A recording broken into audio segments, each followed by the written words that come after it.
As you can see there, I've eaten some of these things, which is it's with these spicy fajitas. It says Jamaica Party, Jamaica. Very spicy, yes indeed. Anyway, moving on from my spicy things from Jamaica. COVID-19 called to delay June 21 by a month as Indian variant hotspot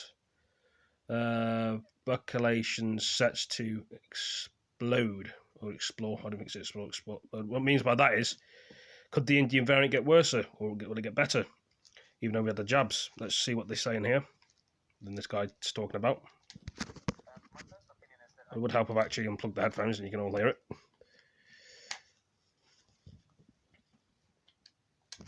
My personal opinion is that I think it's a bit early. I think that we need in at least a few weeks, probably a month, until schools are closed, when the risk of transmission within schools falls during summer holidays.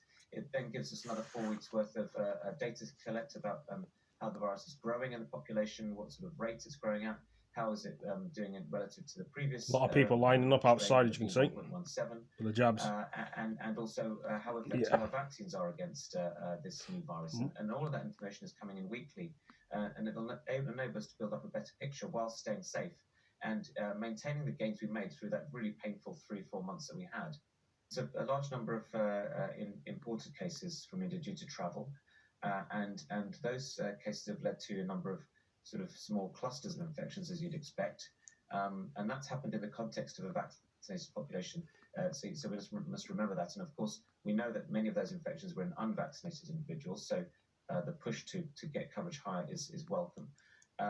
But of course, the virus is now spreading nationally. It's in many different parts of the country. It's now left the original communities in which it started.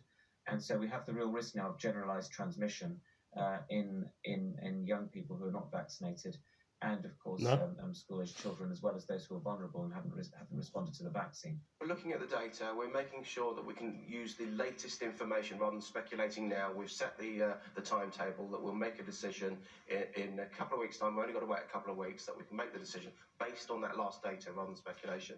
Careful view on where those any increase in infections with the Indian variant are happening, and that's why we're looking at surge testing in those areas and really making sure we're getting on the front foot.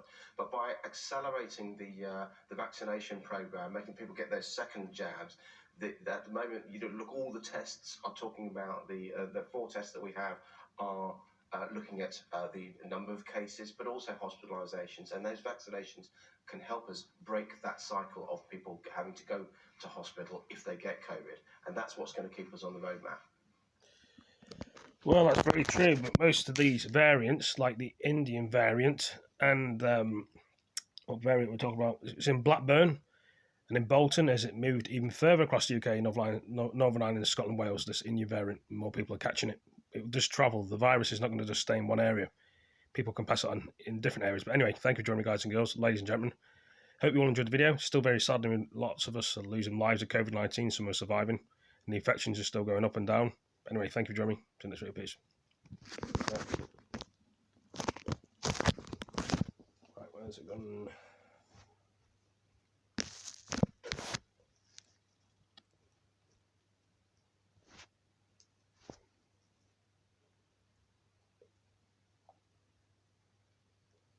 Just destroy it.